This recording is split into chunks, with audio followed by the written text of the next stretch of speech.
Thanks for joining us on another episode of Beyond the Listing. I am your host, Jeremy Medor, and today I got to sit with Brenda Albert, and I'm a 32-year realtor, and I am a member and the head of the You Are Home team group at Lair Realty Partners, and I'm a member of the NICMAR Association, and I work mostly in the Central Mass area. Wonderful. Thank you for coming into the studio. I'm really happy that we got to sit together and have the discussion. And you were one of my, I would say, pretty darn close to the first customer in the North Central area. It was you or one other individual who I think you know. I can't remember who placed the first order, but it was one of the two of you. And I remember going into the Lair office grand opening. Yes. I think Stacy Alcorn had just moved your offices from the previous location. Yep, she came into Leominster. We opened up an office in Leominster. Yep, and that's when Jen and I had moved to Leominster. Yes. And I came knocking, and I introduced myself, and you were very warm and welcoming from the get-go. I got to meet Peter and Kim. Yep. And the rest, as they say, is history. You and I have shared a great many years together. It's been, I'd say, close to 9 years at this point. 9 years. Hasn't felt like 9 years, for what it's worth. You had all your little babies we did. that are all growing up. Heck, we didn't even have one of them at the time. You had a new baby right after. Yes. Yep. Yes. Yep. Yeah. So, but it's been a great journey with you, and I'm really glad to have you here in the studio today. Well, it's been a great journey for me to watch you guys grow. You know, you're beautiful. You have a beautiful family. You've done a great job with your business. Your people you've surrounded yourself with in your business are great. So, kudos. Thank you. Thank you.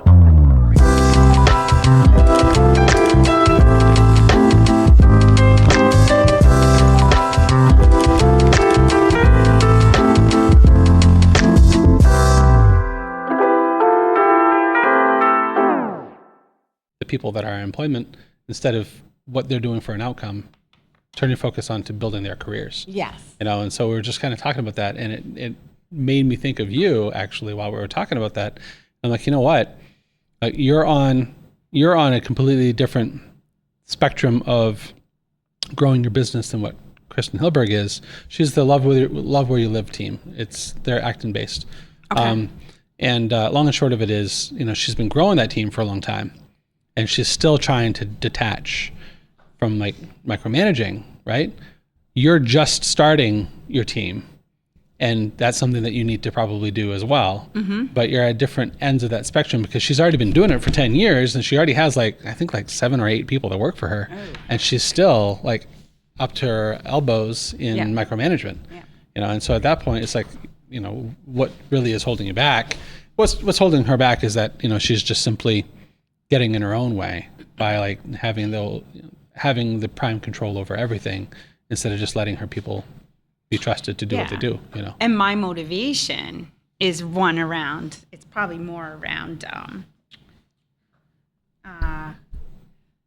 selfishness, really, right? Because my motivation 10, 20 years ago, I could do it all. I'm doing it all. I'm not bringing anybody, but now my motivation is better balance. Yeah.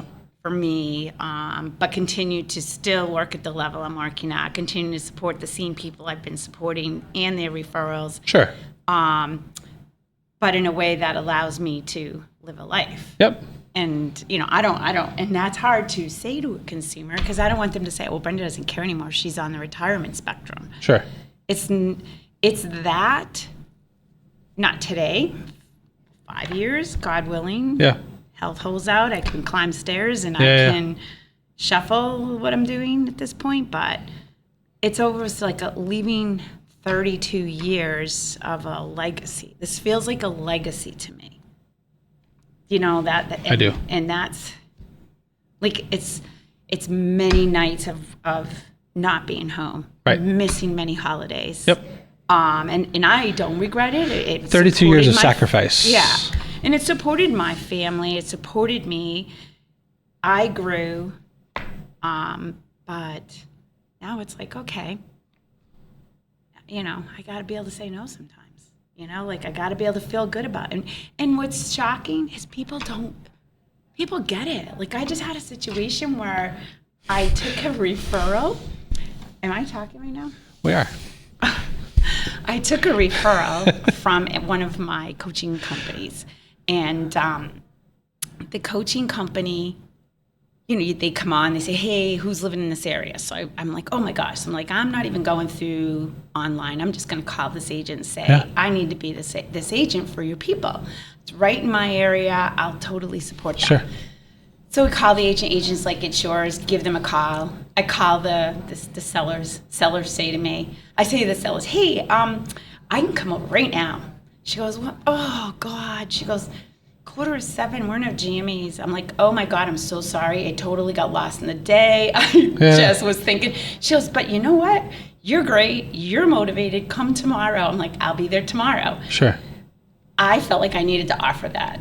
I should have said tomorrow, but I felt like I needed to do that. Yeah. And it's like, okay, now I need to start thinking about it. It's like, I don't need to jump in that moment because people don't expect it. Yeah, or you could just rephrase it with, instead of offering to come now, you could say, when's the soonest do you think I could come over, right? So like, obviously, I see what you're trying to do there. What you're trying to do there is make sure that they are served on the spot, right? And maybe for some people that would be what they are desiring, but without the clear communication of what they expect, it's hard to just kind of come out the gate with what you want to deliver, right? Yes.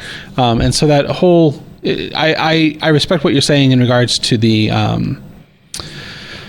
in regards to like putting your guardrails in place, right? And so you're coming out the gate as like, I'm going to do it right now. I'm so awesome that I'm willing to sacrifice my evening to do it right now. And that's probably like the people-pleasing side, right? People-pleasing side. People-pleasing side. Yes. But the truth of the matter is, by and large, the average consumer does not actually expect that level of immediacy. Right. They're looking for someone who is thirsty. They're looking for someone who wants the work, who wants to work for them, for their best interest. And so long as you show up and hit the expectations that they have, and they communicate effectively about it, you've already crossed your T's and dotted your I's. You don't need to go much further than that. Mm-hmm. So long as you're behaving like a good agent, you're in their best interest, you show up at your appointment times, you do what you say you're going to do, that's really all you can hope for.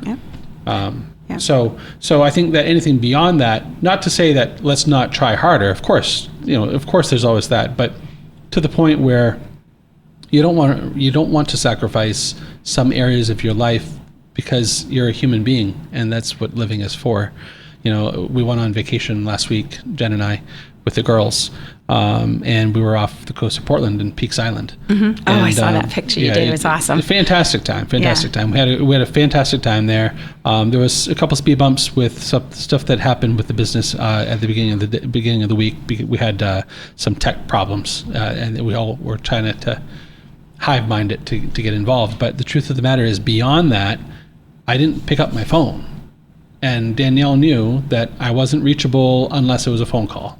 And so if you need to get a hold of Jeremy, you got to call, right? And so that was my guardrail. And that guardrail stayed up the whole time after the tech stuff had gone by the wayside. And it was important because those guardrails allowed me to really be conscious and focused with my girls, and at the end of the day, if what I'm doing for work isn't supporting my family, then why am I doing it, right? Right. And it doesn't have to necessarily be family that you're supporting. It could be just simply yourself or a spouse or whatever. Right. Or, your vacation fund, right?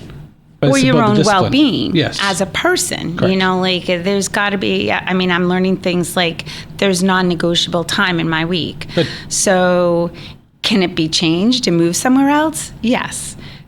All the time? No. So it has to be something pretty big that can't really go anywhere else, that I need to flip some things around. Yeah. Having non-negotiables is a good thing. Right. Those are your values. Right.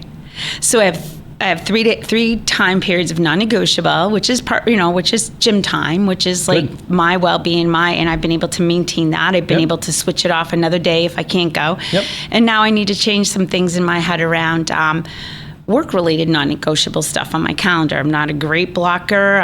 So things like a non-negotiable. I need to put some time together every week, non-negotiable, that I am touching base with my database, that I am talking to people.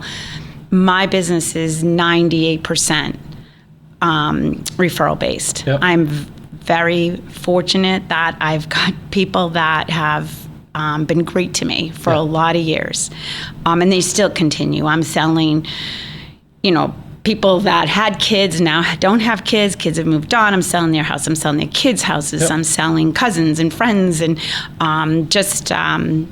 so those are my people. Yeah. Those are the people I need to keep in contact with, and I'm not great about blocking that off, and that has got to go into the same category. Non-negotiable. It happens, and it goes somewhere else if it doesn't. That keeps water in your well. You definitely don't want to let that dry up. For sure. And we've been through a few years where it's been, it's kind of happened, and you just keep running your business. But now you need to be smarter, and you need to set some things in place. For sure. So obviously, back during COVID, we had a lot of realtors come out of the woodwork, right? And because it was quote unquote easy to sell a house, right? And those are all air quotes on that. Because the truth of the matter is, the work was still there. In selling a home, right? And the walkthroughs, and of course all of the protocols that we were using, so on and so forth. But when the market got more difficult, late 22, right? So second half of 22, we started seeing a lot of those realtors fall off the market because they weren't getting listings anymore. Last year was further effect of that, and then this year has been continued effect, right? Like it hasn't really kind of come back around, right? But during COVID. Or during that large influx of realtors that came on the market, whether it be younger realtors or people that are returning to real estate or whatever, there was a lot of competition that ended up forming where people were, in fact, picking up the phone in the afternoon and then meeting them with them in the evening.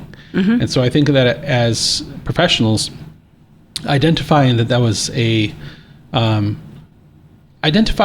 temporary expectation or a temporary desperation, almost like realtors who are willing to do anything, anytime, anywhere, kind of thing. Yes, that's not obviously a sustainable model. That's burnout. Yes, we need to raise the bar. We do. We need to raise the bar. I think we're heading in a great direction. I'm on the board of directors with Nick Marr, and we talk about this. I think realtors need to be together saying we are realtors. Yes, we all work for independent companies. Yes, we all are working independently, and we're somewhat competitors, but we're also playing by the same rules, the same standards. The consumer needs to see us, I think, in a different way, in a way that we're all together. We do a lot of good stuff. There's a lot of agents that do a lot of volunteering, a lot of giving back. You don't hear about the possible client that just lost their spouse, and that agent is there emptying the house and dumping stuff in a dumpster. Right. Do we eventually get paid? Hopefully, yes, in the end. But the heart of it is help, giving back. Yep. I mean, working really hard when someone's trying to empty out a house and helping them to repurpose some of their stuff. I mean, you call around all these places and you're helping them and you're driving it. I have stuff in my garage that I'm bringing to different places for people because they didn't have a heart to throw it away. So realtors, we all, there's a core group of us that I know that have been in it for a long time that I don't know. I mean, I know just the longevity, the ones that have been around, you just know that you can call that person and go, hey, anybody that can come pick this up? Sure. Or, so in a way we do all work together, and it should be looked at as we're a big company and we're all like co-workers in a way too. It's a cooperative effort. Yes. Right. For every seller, there's a buyer. Yes. Right? And for every seller's realtor, there's a buyer's realtor. Yes. And because of that team approach in almost every transaction, we need to behave like a team outside of those transactions too. Right. And I think generally there's a good number of realtors who do that. Yes. And those are the ones that really help bring more confidence to the profession. Mm-hmm. They're the ones that bring more value to their communities, which is an extremely important part of the job. Yes. Because it's not about buying and selling homes. It's about making sure that people's lives stay on track. Right. Like we're doing a booth at the Westminster Neighbors Helping Neighbors, doing it as a part of my Lair Realty, my Lair team. Yep. And we're repurposing and reusing and asking people for donations for like kids sports stuff. You know, your kids grow out of sports cleats or and they're usually just hanging around the house. So we're sponsoring a booth there. Yep. And there's other realtors that are going to donate to that event. And there's events that, you know, that people do that. It's unfortunate through the years I've heard the consumers say, oh, you know, realtors, oh, you're all the same. Well, not really. It's not. And I think that as a group now, you know, I think that realtors need to rise above and say, you know, we all do work together. Yep. We're not all out there trying to take your money and not give back and not help you and not. So I see a change. So I've been doing this 32 years and I feel like there's a little bit of a movement now with things happening with NAR and that realtors that have been in it. We're all saying we need to just keep rising above, come together, rise above, and talk about the things that we are doing in the communities and that we are giving back to. So that's where I think that I'm excited. I know there's some uncertainty. There's going to be a different way of doing business. There always is. But yeah. There always is. And the truth of the matter is it's about remaining adaptive to whatever changes come around. Yes. Right. And I think that because of what's happened with NAR and the whole the buyer's percentage thing, I think that it's prime pickings for realtors to reinvent what it is that they do and how they do it. Mm-hmm. Because the truth of the matter is, so you're talking about like giving back to your communities and becoming involved and stuff like that, and those are wonderful pursuits. But the day-to-day stuff that you do is truly making sure that people keep their financial goals, their housing goals on the straight and narrow. Right. Right. And particularly during the buying and the selling phase when they make that transition. Right. And making sure that their portfolio, which includes their home, is well taken care of, and make sure that what they're getting is what they're looking for and fits their needs and fits their family. That's really tailored to an individual basis. And if you think about just the sheer number of homes that exist to begin with, combined with how many different styles of homes there are, and all the different demographics and the zip codes and all that kind of stuff, that's a real big task to do.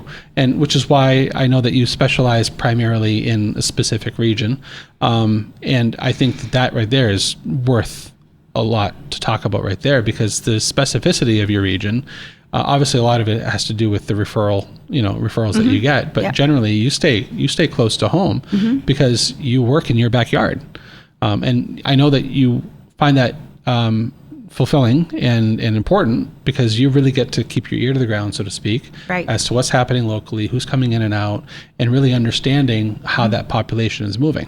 Right. So I work really hard to understand the client. So a buyer comes to me, what are you looking for? What's your goal? What is your thoughts? What is important? What isn't important?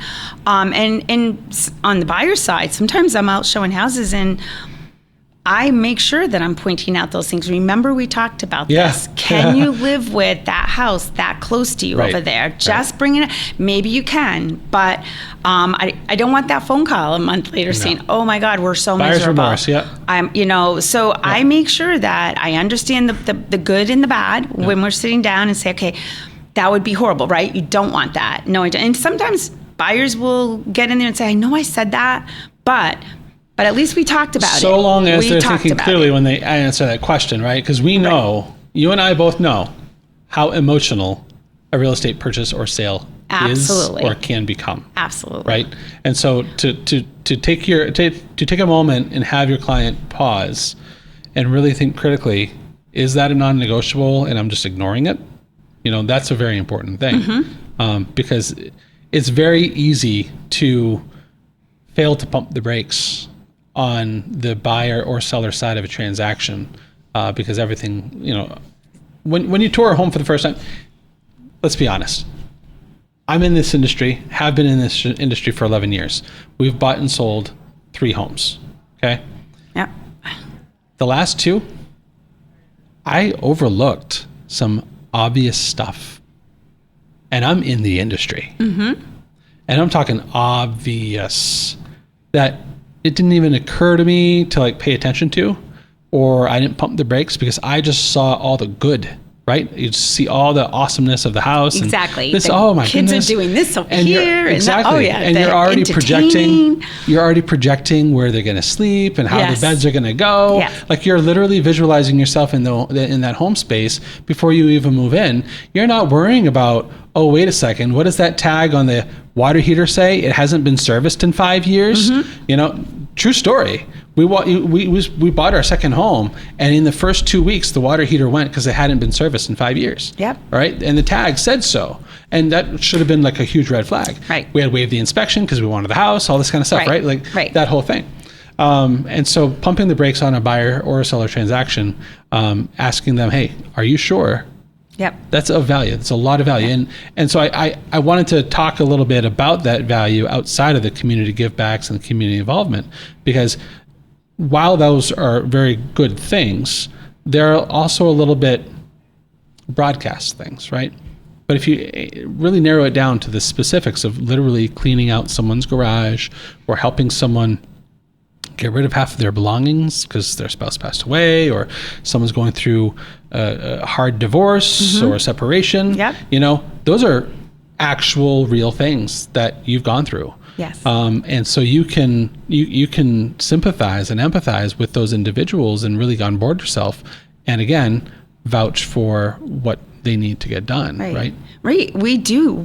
This is a job where you go through, there's good and there's bad.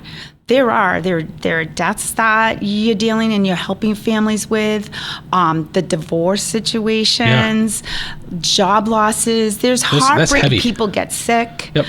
There's things that happen, and you're going in that house, and it's like, you're eventually going to get paid, but you're not thinking about getting paid right there. You're thinking, how am I going to help these people? Right. Who are my resources? A young couple going through a divorce. Who do I know as a divorce attorney that's going to be super great with these guys, and giving them a call ahead of time and saying, listen, can you take these guys if I give your name out? I think we have big jobs, and I think that the basic consumer sometimes just thinks that we make a lot of money, we don't do a whole lot, and maybe we've done that to ourselves through the years, that people just haven't, because this isn't new. I've been doing this 32 years. There's a lot of agents that have since retired, that have since passed on, that were the top of the top, givers, giving back to the community. This has been going on for a long time. Yeah. And it's like, but it seems like we push it away and we don't talk about it. But can I offer why? Why? So for a long time, authenticity has been like on the shelf somewhere. Like, don't be who you are truly in front of people, right? Like, keep the ugly hidden away. Nobody wants to hear about it. Nobody wants to see it. And then, of course, social media came along. Mm-hmm. And then with social media, you had, so all that whole like 70s, 80s, 90s performance of, tidy home, clean yard. When you come over, you're serving tea, like literally like you perform for people, right? Right. And then social media came along, and now we were performing for everybody. Right. And we were only putting up our success stories, we sold it for more than what it listed for, or we bought it for less than what it was listed for, right? We always talked about that. We sell it in 2 hours. Exactly, right? We talk about our awesomeness. Yes. But we don't talk about, I had a really rough day with an inspection today because we found out that there's a fractured foundation that needs total replacement. Boom, right? Nobody's going to talk about that because they don't want to obviously let people know, hey, I got a bad listing, right? And so as a result of showing that best of the best all the time, I think that what's happening is that the general population saw how glamorous, quote unquote, a realtor's job can be. Oh, and they're driving a more expensive car than what I am. And they're talking about their Aruba vacation that they got because they got the President's Club or whatever it might be, right? And so they see all that flash, and they're like, man, these guys have it made. Yeah. But what they don't know is that it took years to get there. It took a significant amount of heartbreak, hardship, failures, learning from your issues, training, continuing education, yes. And passing the license exam is not like a walk in the park either. No, that's nothing. It's keeping up with everything every year. People should be taking training on a regular basis. Yeah, for sure. And then there's, of course, the ongoing investments in your own business, whether it be hiring us to photograph your real estate or working with coaches. There's the commission split with your brokerage that people don't really talk openly about. Or the people you're paying to support within the transactions. Administrators, transaction coordinators, sign setters, all that stuff that's out of the agent pocket that doesn't really get added up. So that the profit and loss statement doesn't get shown to the public. Right. And so, if you'd said to somebody, I sold 40 homes last year and the average sales price was $400,000. Well, we can do that math. You're looking at $16 million of homes. Well, that's great. Well, you got like 2.5% of that, right? Not even close. And so, but the going rate, of course, is that, 3% or 2.5% might be the commission that you guys get. But there's all those costs embedded in that don't get shared with the general public as far as the knowledge of it, right? Right. And so that's what ended up happening. And two, the story around nothing better than getting into a transaction, you're a list agent or buy agent, and your other agent that you're working with is just like, let's do this. We both have the same goals. For sure. We're both looking to, and you come up with something, a foundation issue, a radon issue, a water issue, whatever that may be. And together you go and say, we got two people that want to make this happen, right? Yep. How are we going to, can we work together, all of us, to do this? Advocate. We don't need to be enemies. No. They don't need to be the buyer's agent, that's an enemy, and the seller's agent, that's an enemy. Yeah. We're together. You're talking about two different consumers needing to do getting to the end result. Right. How do we get there? You're talking about pulling in the same direction at that point, right? You're talking about realtors who understand their job is to get people to the end goal, not to be subversive or undermine what the goal is, right? And that's honestly a best case scenario in a bad case scenario kind of environment. Like if you have a crack in the foundation and both realtors are on board with finding a way to, either negotiate for the repair, get it repaired out of pocket, or whatever the case might be, right? There's a bunch of different avenues there. Yes. If you have people that are pulling in the same direction, your job becomes, I wouldn't say easier, because that's not really the word to use, more fulfilling, right? You'll have achieved your goals while achieving their goals, because your goal is to make sure that their goals are achieved. Exactly. Right? So there's more uniformity there. Right. What people don't see is when your goal of them succeeding falls short because they either get into their own way, because some people are like, it's just a crack. No, it's not just a crack, right? Right. So there's that whole thing. And then there's also the buyer or the seller realtor who's not on board with that repair or whatever it might be. Right. That's when things really start splitting up and diverging. Right. And that's where the negotiation comes into play, and the fairness. And in some cases, you may just not make it work. It may not even work. And that's okay too. And that's okay too. Yep. Everyone walks away and says, I got it. Yep. Thank you very much. I just think I'm looking to the future and saying we all got to lift it up, keep it up. We do. I think we need to be more real with what it is that we're doing on a daily basis, and not just the success stories. We literally not the success stories, maybe not the rain cloud stories either all the time, but a mixture of both. The good and the bad of real estate. Like this is one of the reasons why I started this podcast, is so that I could have these real conversations with people of the issues that they're confronting. And one of the issues that you're very clearly up against is the image of what a realtor does based on what the average consumer thinks. Right. Or at least your perception of what they might think. Right. And of course, there's data studies that have proven exactly what you're saying. Right. And then of course, when times are good, you have this enormous influx of realtors who don't really cut it through the bad, which is when they retire and they move on. And so it's very easy to get caught up in the awesomeness of real estate, because let's face it, there is a lot of success stories in real estate. There really is. Not on an individual basis, but on a whole as the industry is concerned. There's a lot of good things happening. Yeah. So it's easy to get caught up in that, and then also maybe become a part of it by showing your own successes. And so what ends up happening is your audience just thinks everything is sunshine and rainbows. They think it comes easy. It comes easy. And it is probably, it's one of the longest riskiest processes because there's a lot of things that have to happen to get to the end. There's a lot of people and groups involved to get to the end. I mean, we're starting out with a buyer. We got a mortgage officer. We've got appraisals that have to happen. We've got our inspections there's a number of things. And at every point in a transaction, you could almost have a story about every point of it because there's a bunch of stuff that happens. And there's all these subtexts, right? Yes. And so everybody's got a background story onto themselves, whether it be the vendor or the homeowner or whatever, it doesn't matter.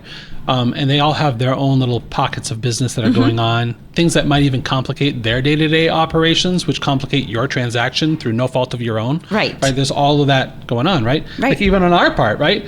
It's minimal, but every once in a while we have a photographer who gets sick. Sorry.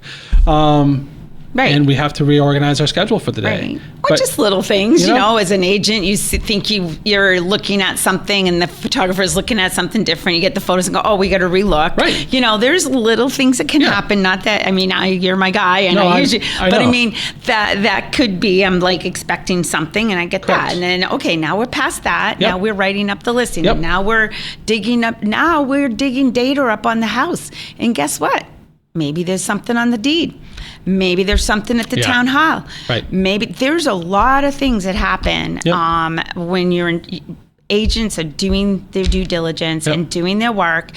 There's a bunch of data that before they even see that pretty listing in MLS, that all should be done and discovered. So, right? Because guess what? No one wants to be hit 30 to 60 days later with a like, oh, by the way, guess what? Yeah. They didn't pull permits for this, and this, or, you know, there's a major title issue that's going on and the neighbors encroaching here or there. And it's one of our photographers waited nearly 8 months to buy his house because there was an issue with the title. Yeah. And he didn't know that when he went to put the offer in, and it just strung on. They got a rate lock, they extended the rate lock and all that kind of stuff. And so money out of pocket, you know, it all worked out in the end because of the whole USDA grant. No, it was the mass housing grant that they had. Yeah. Exactly. So everything worked out with that, but that was a best case scenario in a bad case scenario. And you know what? So all that happens, right? And so nobody even knows that. So you get to the end 60 days later, here I am, I closed this deal, great, happy sellers, happy buyers.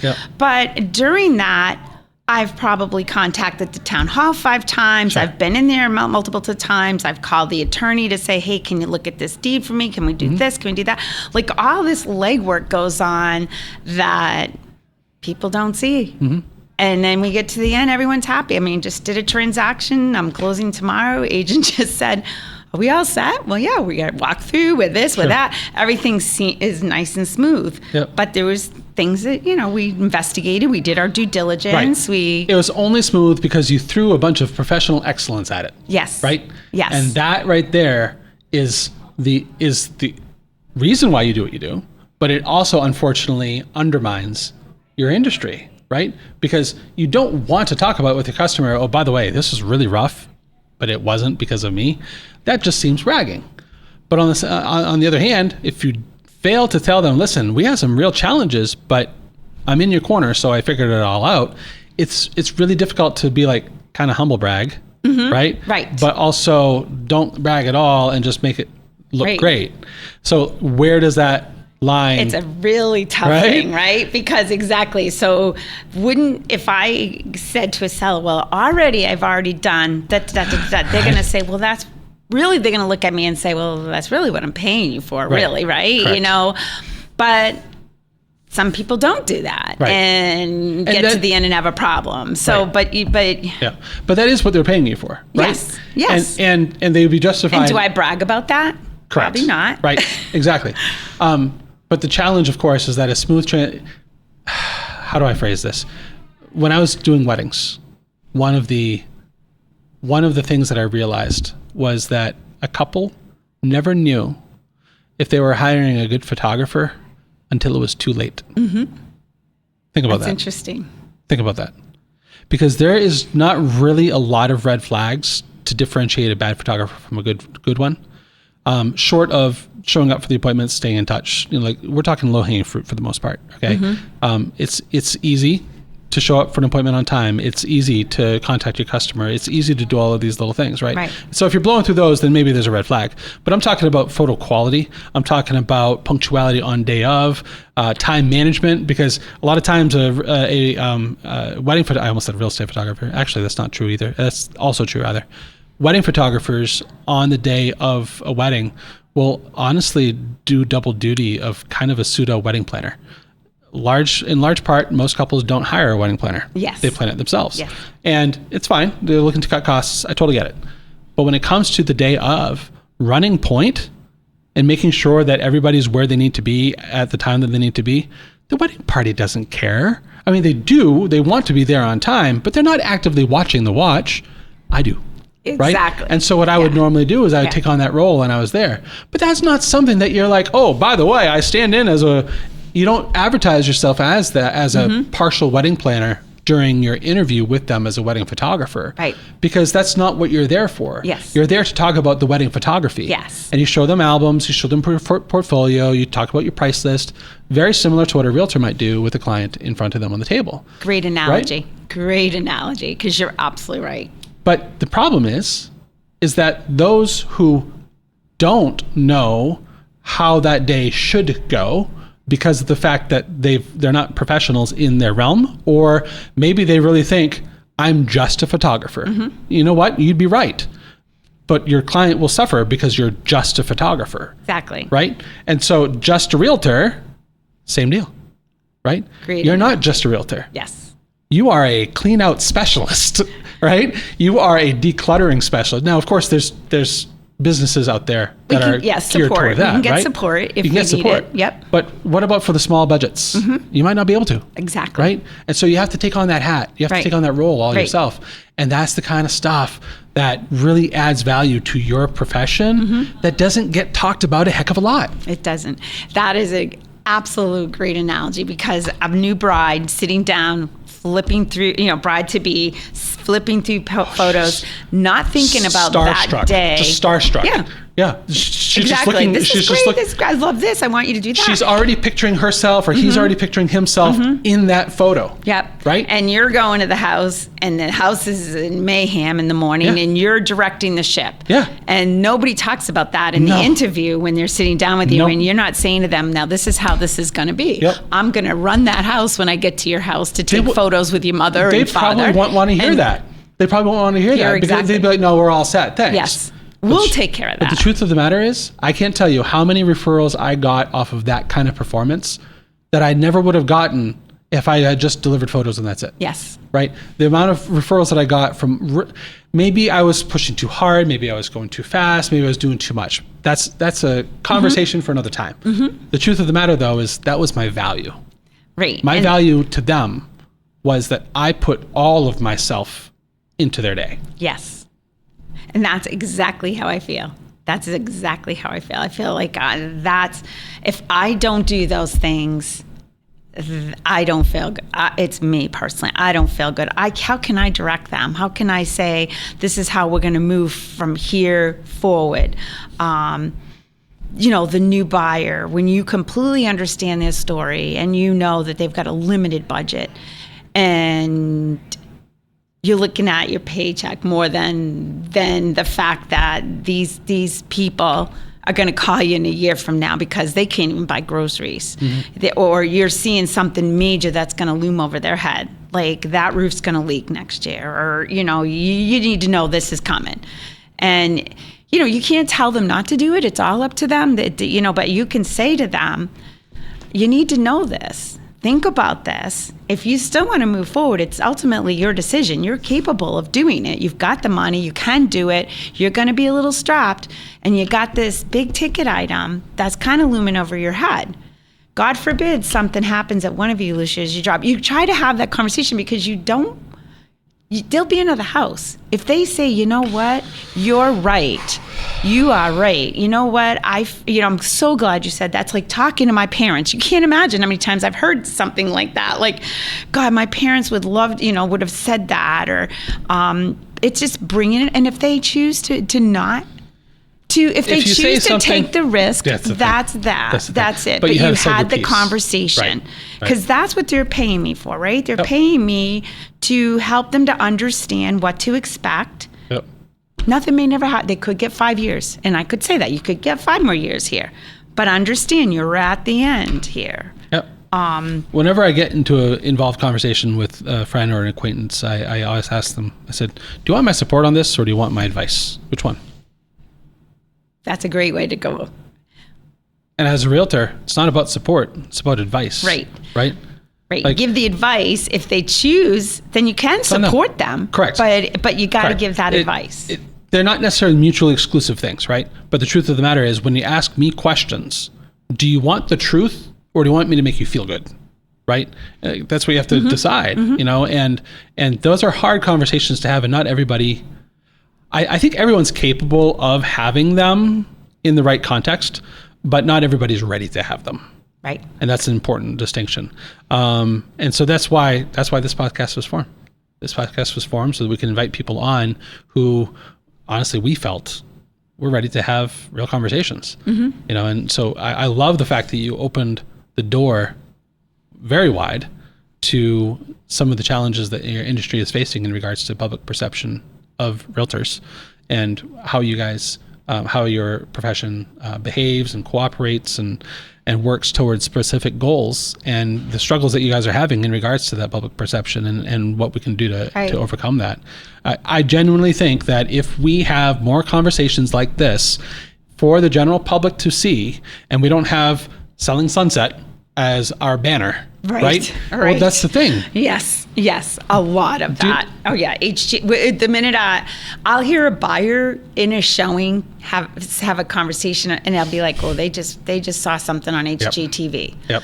That's what they're shopping first. Shiplap. I mean, whoever talked about Shiplap until that show, Shiplap. Then it was all Shiplap. And it's like, okay, it's basically a wider board paneling that, you know, from how many years ago, but it's got a name. Yeah. But yeah, it's glamorized it and even down to some of the way realtors present. And, you know, I mean, it's kind of glamorized it a bit. So it's lowered the bar ultimately. It hasn't really, it's lowered the bar in that there's specific talking points that if realtors incorporate those talking points into their presentation, they're in like Flint. Right. That's bad. Right. That's exactly. really bad. Right. Because having a fast track to early onset success means that a new realtor doesn't go through the school of hard knocks. And the school of hard knocks is exactly what you went through. And it's not just because it's the good thing to do. It's not the whole I walked uphill both ways during the winter argument. This is literally cutting your teeth on the right kind of listings, or honestly, the wrong kind of listings sometimes, right? And learning things the hard way versus just pulling up a playbook of HGTV and just talking language. Right. And you would hope that the consumers can read through it, but consumers are so wrapped up in this this whole thing about selling Sunset Drive and selling, you know, at the end of the day, we should be professionals. Yes. We are helping the consumer buy the biggest thing in most cases they are ever going to buy, and the biggest thing they're typically ever going to sell. Sure. Most cases. Some people have multiple properties, and it's a whole different thing. Yeah. But our job is we're the trained professional. Guide them through it. Point out the good and the bad, the risk and the non-risk, and understand their story. If they're on a 5-year plan, well, 5 years, this is where think about this. If you're on a 30-year plan, this is where you're thinking. Understand the client so that you can help them and guide them. And have the professionals at your fingertips that you can say, okay, I don't know that, but I know someone that knows that. We're bringing them in. Yeah, it's not what you know, it's who you know. Right. So having that whole group of people behind you that you can pick up the phone and go, hey, I got a basement thing. Mm-hmm. Can you come over? I'll be there tonight. Yep. I mean, and you trust what they had to say, and you're conveying that to your consumer. For sure. That's what a realtor. We're not.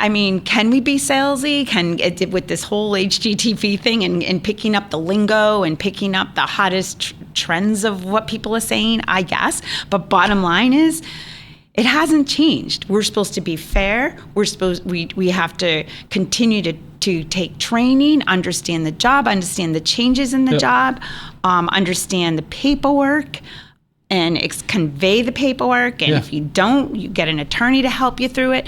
I mean, it's that part is not, it's been going on for years and years in this industry. There's a lot of people before us that did it for a lot of years and did a great job.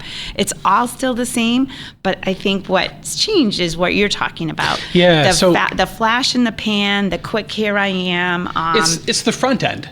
Is what it is, right? You have the back end professional standards that must be maintained based on the Board of Ethics and all that kind of stuff, right? Right. So you have all of the fiduciary responsibility. Yes. And that's inescapable. Yes. You do, period. Exactly. And if you fail at that, you can lose your license. Yes. Right? All right. So absolutely. That's nice. That's our basics. That's never changed. Thankfully. Right. However, how a realtor puts themselves out there and how they market themselves has changed dramatically. And the ones that have stayed on the quote unquote cutting edge of trends and technology have leveled up their game to such a high glam game to make it appear as though the profession itself is a really fluid, wealthy, rich, easy to come by money, flashy profession. And they shot us in the foot. They, meaning like the people that would embody that that perspective. Right. Instead of taking the more authentic route of, wow, I'm really rewarded for what I do, but look at what I do. And I'm thankful for what I do. Not, dude, first year I $200,000 in commission and I'm living the large life and I bought myself a boat. Like that's like, right? And then all of a sudden, that's a perception. That's probably one of the that's probably the biggest perception that the consumer has of a realtor, and that then they and I think it's sad because a lot of my realtor friends that I've been in this industry with for years and years, hard workers and doing the right thing and making sure. So especially and that's what we're supposed to be doing, especially in our area. Because the price points in this area don't allow for the size of commission checks that you might see in other more developed areas, like even the Merrimack Valley. Yes. The price points in the Merrimack Valley are around 20 to 30% more than out here. Yep, or just going east down Route 2. Well, that's a whole other echelon. Five more towns down. Yeah, for sure. Right, if you get to Concord, Lexington, that's an entirely different echelon of work. Yeah. I'm talking about comparable communities like Lowell and Lawrence, right? So you have Fitchburg, Leominster. How is that any different from Lowell and Lawrence? It really isn't a whole lot, right? And then, of course, you have Athol. So you have like these 4 mill cities all in a row, all along essentially 495 for all intents and purposes. And they are in entirely different markets. Yes. And so if you're working like that out here for the commission checks that are the same percentages as what they're getting in the Merrimack Valley, and you're selling just about the same number of listings as they do in the Merrimack Valley, that's the same amount of work for about 10 to 20% less pay than the Merrimack Valley. Yes. And so it's all about looking at it in relation to the level of work required to sell the homes that you sell. Right. No matter what the dollar point is. Yep. No matter what. I mean, you and I, years ago when I first met you, you said to me, hire me for every single listing you get, and it will change your business. People will see. And at the time, I had a $125,000 listing. Sure. And I thought, I can't believe I'm paying Jeremy for my $125,000. Yeah. Well, that listing happened to be a small little house on a lake, and it got so much visibility. It was drone. I pulled everything up. I remember it. And it was great. So I have never stopped. I hire you no matter what the number is. But we even do land listings for you. I do land listings under 100. It gives me the best visibility, and it gives my client the best. Whatever it takes to sell that property for those people at the best, to make them look the best. That's what it is. And it's not my little phone and my camera. No, it's not. It's a relationship focused business way of doing things. Yeah. And you're not talking about. It's not transactional. It's not about spending the least to get the most, or what's going to get this sold fastest. It's what's the best opportunity for this entire transaction? Exactly. And how does that serve the customer? How does that serve my business long term? Yep. It needs to be about your future growth. Let's talk a little bit about your team. You have recently embarked, and we can cut this out if we have to. Is Caroline still with you? Yes. Okay. All yes. right. So we're just let me just take that from the top so we can just scrub that real quick. Yep. So let's cut to your more recent developments in your business, and that includes Caroline. She's on board now. Yes. And tell me a little bit about how that's been going and what you're seeing coming up the pike. Yeah. So, so I've been a one-man show for about 30 years. And then a couple years ago, or maybe more than that, Mike McLaughlin joined me, and so we started. Sorry, Mike. It's actually been like 5 or 6, right? Yeah, probably 10. Sorry, Mike. So he works a lot behind the scenes. He does a lot of my paperwork. He does a lot. So he was the start of my thinking about, why do I feel like I need to keep everything? Why do I feel like this control person that I have to order the pictures and I have to show up and I have to go here and I have to be that person and pull myself in 10 different directions? So I started to break some stuff off with Mike, and he's done a great job behind the scenes, and he'll do stuff out now and home inspections and things. And then I decided, well, I probably should bring on somebody else younger that might want to stay in the industry, that I can train the way that I feel I wanted to train if I'm going to eventually start sharing my business with somebody, and that I want that person that's similar. So Brenda Albert, she's my niece. She's younger, but has got her license. She's doing transaction coordination, which is a huge thing, a great stepping stone into the job. I mean, you're meeting attorneys, you're talking to realtors, you're talking to home inspectors, you're seeing the whole pipeline. Banker. It's a great way to understand how things run. She's doing other things. She's pretty much mirroring me. She shows up at showings with me. She's at home inspections. She's listening to me in the front. So there's a lot of great training that's going on with her, which will give me a comfortable feeling that these people that have been referred to me, or someone's kids, or someone's, that they're going to be represented and taken care of in the same way, with the same values and the same beliefs as me. So that's worked out really well. But a lot of, so I'm starting to think about things as like, okay, better balance in my life. It's not, I shouldn't be working 24/7, and I should be looking to, do a few other things. So we've been able to do some things like, I do a couple trips a year, trying to think differently and saying, if someone said, hey, let's take a trip, and I say, well, I look at my calendar and go, oh, I got this, and this, and I go, well, wait a minute, I think I can move that. They're going to be okay with that. Yeah. So now I'm starting to think about, well, it's going to be okay to take that vacation and move that appointment to 3 days later. Sure. Or it's okay for me to send Caroline. Mm-hmm. So, I mean, and the more you do that, the more comfortable you're going to get with doing that. And the more more comfortable she's going to get with having that done, right? Yeah. And so the more exposure you have her embark on her own, that's the key, right? If she's just sidecarring you all the time, she's only ever going to be an assistant. Right. When you delegate to her, and then you trust the results that come back, or maybe you take a look at the results and be like, do that one more time and give me this instead, right? Yep, like having that tweak, but have her take care of the tweak. That's the important part. Right. Don't then tweak the thing that she gave you, because at that point you might as well just have done it yourself, right? Yes. So as far as Caroline is concerned, having her delegated to those responsibilities is only going to enrich her permanently, right? Because she's going to grow to the size of the fishbowl that you're going to provide her. Right. So provide her a really, really big fishbowl, or better yet, get rid of it, right?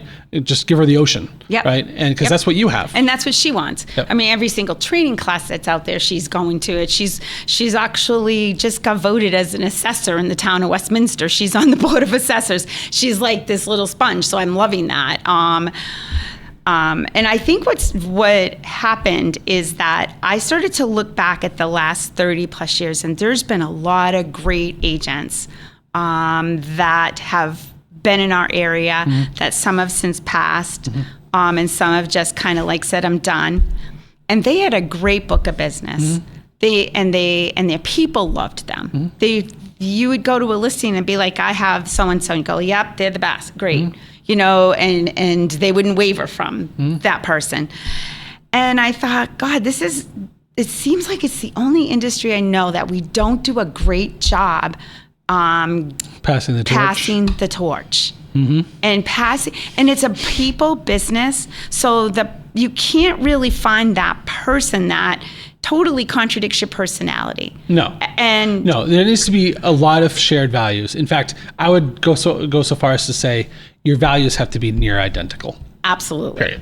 Okay. Yes. And the way that you do things, how you do things, doesn't necessarily have to be identical. Right. So long as the goal of the outcome, right, and the manner in which you conduct yourself, right, aligns, generally everything else can be taught. Right. Generally, of course, there's like asterisks all over that comment. Yeah. But the point is that the handing of the torch, I think, is a little bit more intrinsic to the kind of person who generally gets into real estate.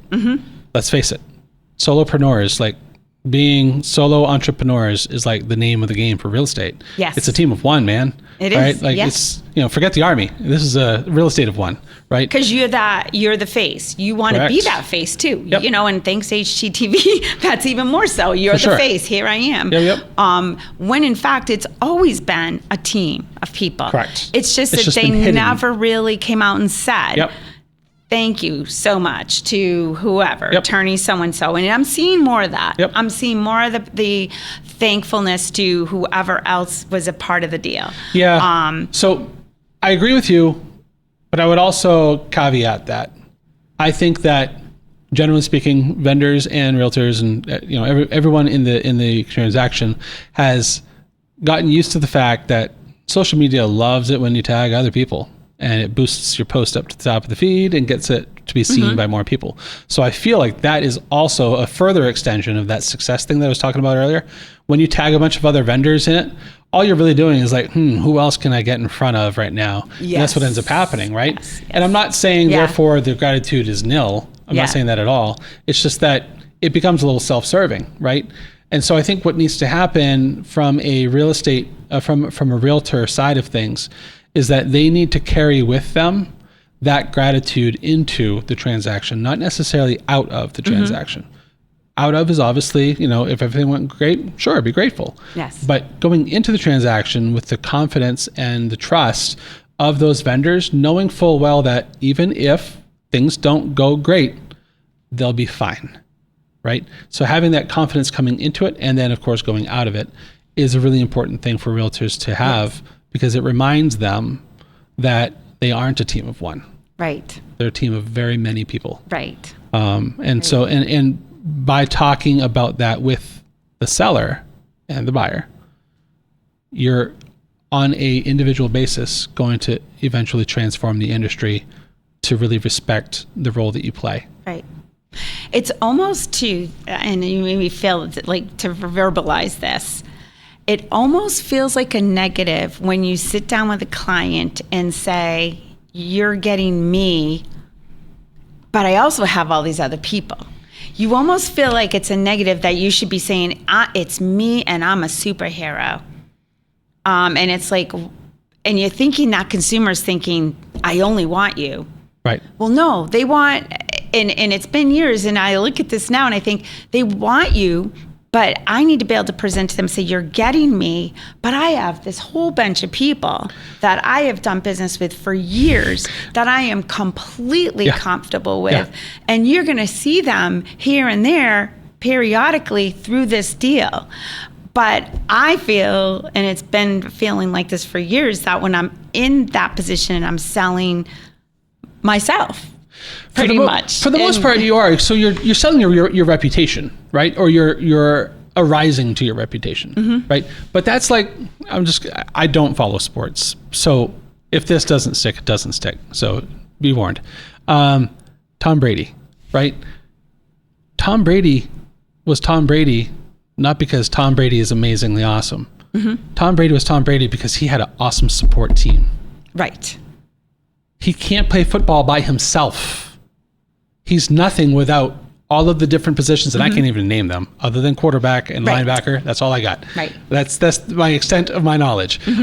But without all the other individuals on that team, he could not have done the job that he did. Yes. Period. There is no such thing as that superhero of one, that one role person, and then everything else falls into play. Right. No, that person might be the hub, but those spokes are just as important as that hub is. Right. Because without those spokes, things fall out of balance real fast. Yes.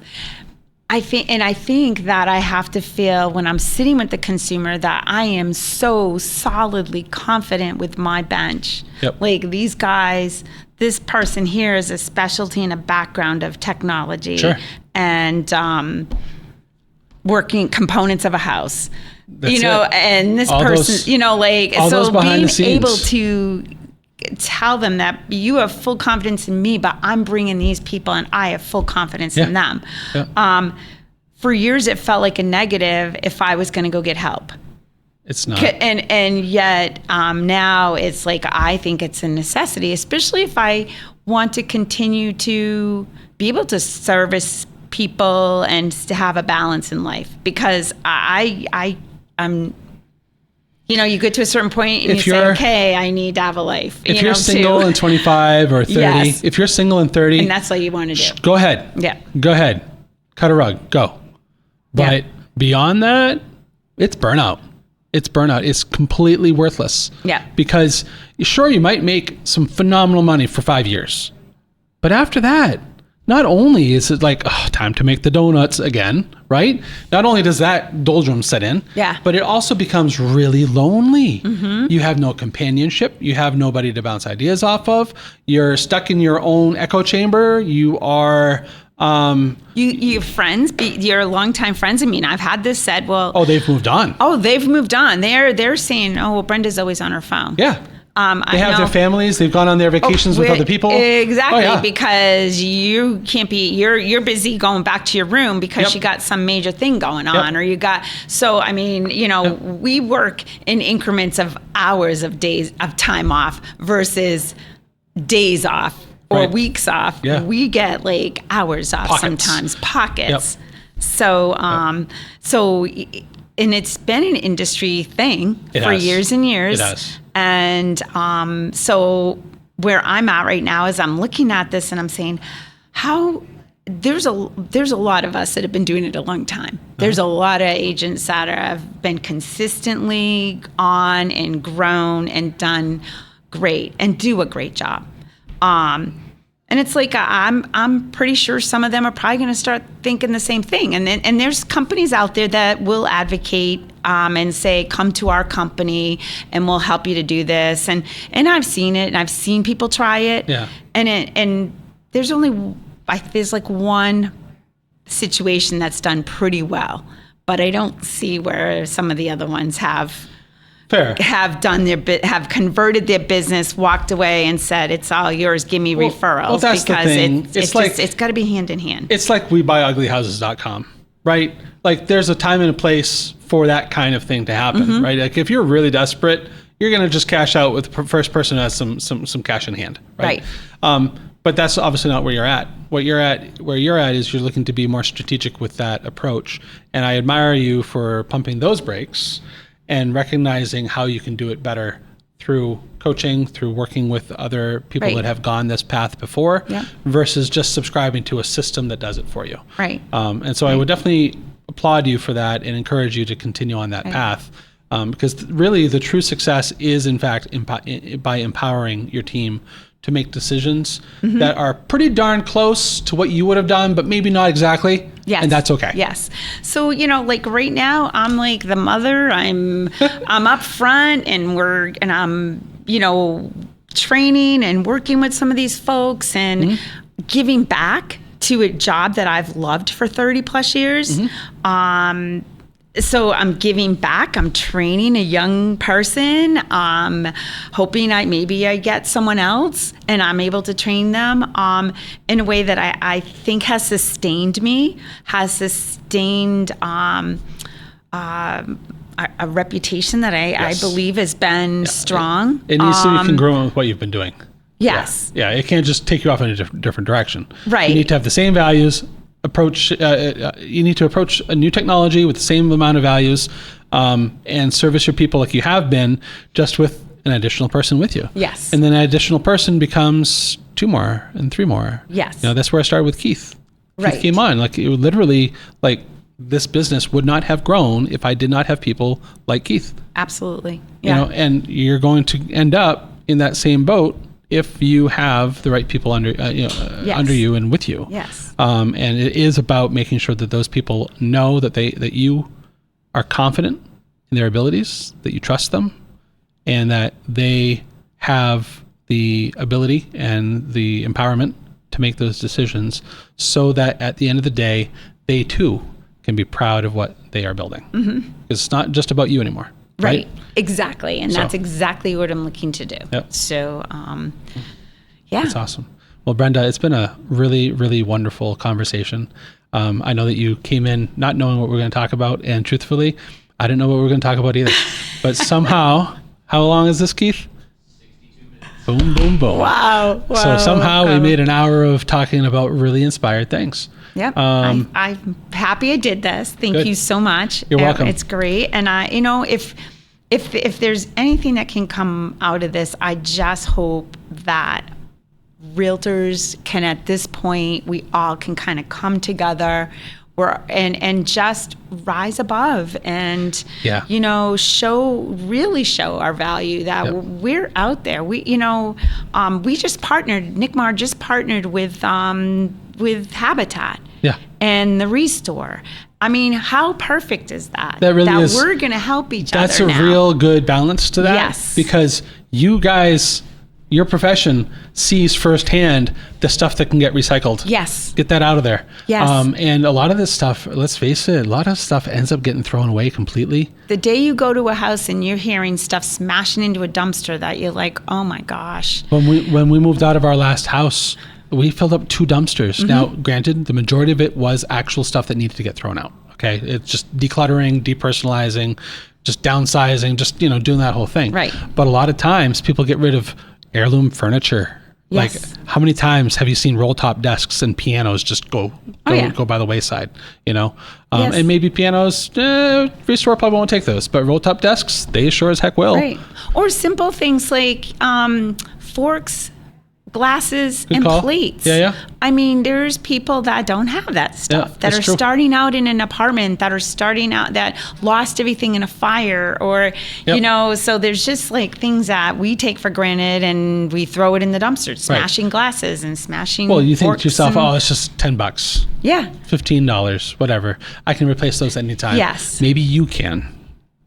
But maybe someone can't. Young couples. It's just so much. And so that is just another example of like the stuff that happens. And there's just so much. And I know that it's communicated.